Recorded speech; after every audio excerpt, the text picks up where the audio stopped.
You know, when I was a young girl, I used to watch Miss Universe on the television, and I thought, it's so far, it's so big, I can never get there. But to actually be here right now, knowing that in just a couple of days I'll be on that stage, whew, I'm just so incredibly happy, and to be representing for my home country, Thailand. I'm in awe, I'm in shock, and it's the best feeling in the world. I'm so blessed to be here. And I cannot wait to be on that stage and really perform and make my country proud. Well, first of all, congratulations. How does it feel to be here? Thank you, it feels amazing. I cannot believe that I'm here. You know, with the COVID situation, I'm so glad that we're all here and that there's so many girls that are able to be a part of this competition. And what it makes me realize is that the world isn't that big. When you see all the girls in the auditorium together from different countries, and everyone is so nice and so lovely, they're so warm, and I can't wait to get to know everyone. And also it's so unique to see that everyone was born into such different cultures, different languages, but we're all here together to tell our stories. And tell me about your journey, your road to getting here. I know you obviously was Thailand, but the physical journey to get here, did you just hop on a plane and get here? Was that easy or no? Oh my goodness. Well, Thailand is very far away. That's one thing. And I really had to, it wasn't a struggle to get the visa, but it was a long process. And when I got the visa, I was very excited. But the journey here, the physical journey, if you can believe it, it was more than 30 hours all the way from Thailand, yes. So I had to make a stop at Istanbul, and the layover was 8 hours there. Oh my goodness, but it was so amazing. I'm so blessed that some of my teams were able to come with me as well, my national directors. So they were there to keep me company, making sure that I'm okay, and you know, giving all the support. And in a world of COVID where you can't have family and friends, you know, come with you potentially, Yes. How important is that support here on the ground? How important is it to know that, you know, people at home are behind you? Oh my, it's absolutely everything. Knowing that you've got that support, it is the motivation that keeps me going every day. Every time I see a message online and they're saying that they're supporting Thailand, and you know, it's so nice to see the nation coming together to support their candidate, to support their representative, and it's just how a country thrives. Because we cannot thrive alone, we have to move forward together. You know, yeah. So I believe though that there are some super fans that did make it here. Can you tell me about those super fans that are just out there? Oh, they are so amazing. Every time I come down, they would be screaming, Thailand, Thailand, Thailand. We came down here at 7:30 in the morning and they're already there. I think they're camping out there. But they've been so supportive, and I actually know quite a few of them. Some of them are big YouTubers in Thailand and flew all the way here just for the competition. But you know, pageantry is so big in my home country, and it's almost like a national sport. So the whole country gets behind it. They're very supportive, you know, and they're just right behind you. And I just want to say thank you to them for being here.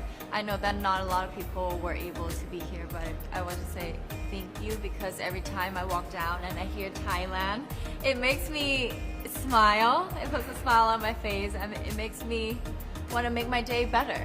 I want to go better, and I want to go in with 100% to do whatever it takes. Wonderful. One last question, a couple last questions. How has it been on the ground? How has, you know, the week sort of been unfolding?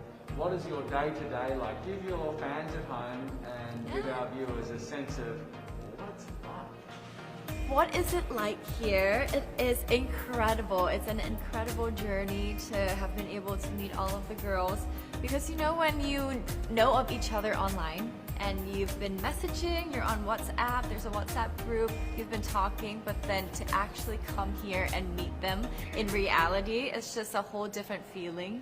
And it's just so nice to get to know them better. and to know their stories, because each of them are so inspiring and they're so empowering, and they have different stories that make them the woman that they are today.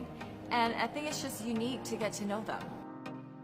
In some countries, sport is like the national pastime. That's But in the Philippines, some might say that pageantry is the pastime. That's true. You know what? In the Philippines, we have pageants all over the places.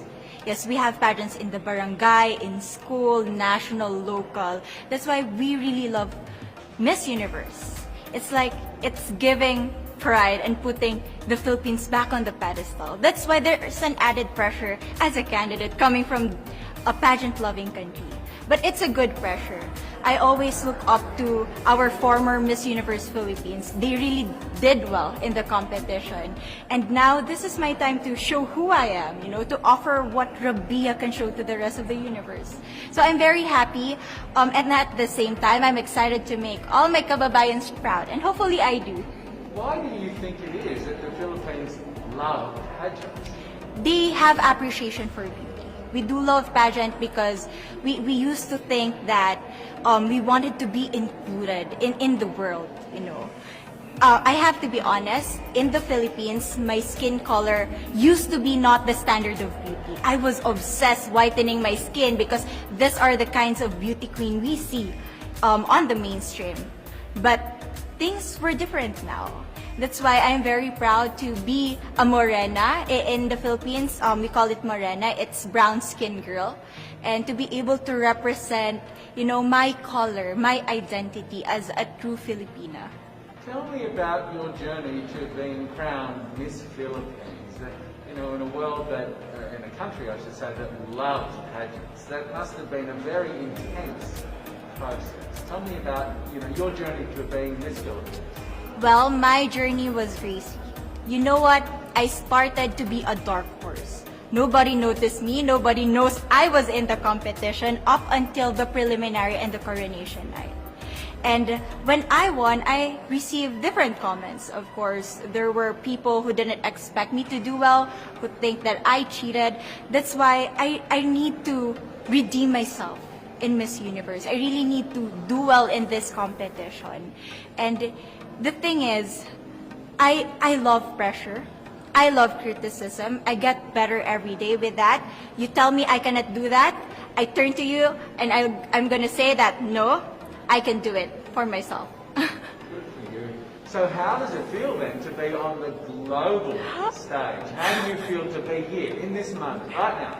It's crazy, but I'm overwhelmed with the support, not just from the Filipino community, but also from Thailand, Latin countries who do appreciate me as a candidate, as a person. It motivates me that I am beautiful, I can offer so much in this world, and when somebody believes in you, it gives you that extra energy to really do well and perform well. Do you have a sense with the girls, all of the girls competing, you're competing, but is there a sense of camaraderie with all of the girls? Is there like a real spirit to, sort of motivate each other to do better? You know what? I have a different idea about Miss Universe. I thought it's gonna be very competitive, in a healthy way, well, of course. But now I can see every girl helping each other, from fixing those hairs, from trying to zip up those outfits. It speaks of the closeness and the kind of camaraderie that we want to have. The goal of Miss Universe is not just to crown one girl, but also to build a genuine and long-lasting friendships among us. Would you say within the Miss Universe world, the contestants, is there a sisterhood? Are you sisters?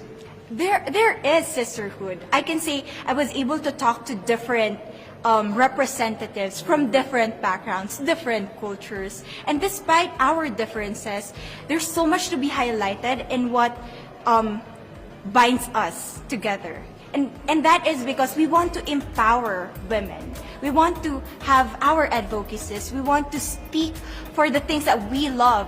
And that's a celebration of women and the beauty that we have. So coming out of this week, obviously you would love to be crowned Miss Universe. Of course. And that would be wonderful, of course, for any of you.